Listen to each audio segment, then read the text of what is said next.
আসসালামু আলাইকুম। আজকে নতুন একটা আপডেট এসেছে বিএনপির ভারপ্রাপ্ত চেয়ারম্যান তারেক রহমানকে নিয়ে। তারেক রহমানের যদি প্রয়োজন হয় তাহলে বিশেষ নিরাপত্তা দেওয়ার কথা জানিয়েছে অন্তর্বর্তী সরকার। এই আপডেটটা এসেছে স্বরাষ্ট্র মন্ত্রণালয় থেকে। সচিবালয়ের ব্রিফিংয়ে স্বরাষ্ট্র উপদেষ্টা জাহাঙ্গীর আলম চৌধুরী তিনি বলেছেন, বাংলাদেশে কারো কোনো নিরাপত্তা সংখ্যা নেই। যাকে যে নিরাপত্তা দেওয়ার প্রয়োজন সরকার সেই নিরাপত্তাই দিতে প্রস্তুত রয়েছেন। অর্থাৎ রাজনৈতিক উত্তাপ, নির্বাচনের পরিবেশ সব কিছুর মধ্যেও সরকার বলছে যে সকল নাগরিক এমনকি রাজনৈতিক শীর্ষ নেতারাও নিরাপত্তার আওতায়ই থাকবে। এখানে একটা বিষয় পরিষ্কার, সরকার চাইছে না কোনো রাজনৈতিক ব্যক্তিত্ব নিরাপত্তাহীনতায় থাকুক বা নিজেকে নিরাপত্তাহীন মনে করুক। বিশেষ করে যারা দেশের বাইরে ছিলেন কিংবা সামনে রাজনীতিতে বড় ভূমিকা রাখতে পারেন, এরা যারা আছেন তাদের জন্য আলাদা নিরাপত্তা বিবেচনায়ও রাখা হয়েছে। এর বাইরে আরও একটা গুরুত্বপূর্ণ বিষয় ব্রিফিংয়ে এসেছে, যেটা হচ্ছে বিডিআর হত্যাকাণ্ড। বিডিআর হত্যাকাণ্ডের তদন্ত কমিশনের রিপোর্ট নিয়ে একটা মেসেজ এসেছে।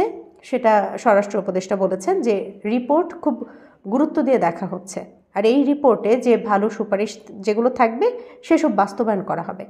মানে 2009 সালের সেই মর্মান্তিক ঘটনার তদন্ত প্রসেসটা আবারও গুরুত্ব পাচ্ছে নতুন করে এই নতুন সরকারের হাতে। এছাড়া জাতীয় নির্বাচনের প্রস্তুতিও চলছে খুব জোরে সোরে। কোন কোন কেন্দ্র ঝুঁকিপূর্ণ হতে পারে সেটা এখনও চূড়ান্ত হয়নি বা সেটা নির্বাচিত হয়নি, কিন্তু নির্বাচনকে স্বচ্ছ করতে বডি ক্যামেরা কেনার বিষয়ে কিন্তু জোর আলোচনা চলছে। তবে কতগুলো কেনা হবে সেই সংখ্যা হয়তো পরে জানানো হবে, এখনও পর্যন্ত জানানো হয়নি। সামগ্রিকভাবে আজকের ব্রিফিং থেকে যে চিত্রটা আমরা দেখতে পাই সেটা হচ্ছে অন্তর্বর্তী সরকার নিরাপত্তা, তদন্ত এবং নির্বাচন এই তিনটা বিষয়কে সমান্তরালে খুব গুরুত্ব দিয়েই এগোতে চাইছে। আর তারেক রহমানের নিরাপত্তার যে ইস্যুটা সেটা নিয়ে একটা বিশেষ বার্তা দেওয়া হলো, কিন্তু এটা রাজনৈতিকভাবেও একটা বড় সিগন্যাল।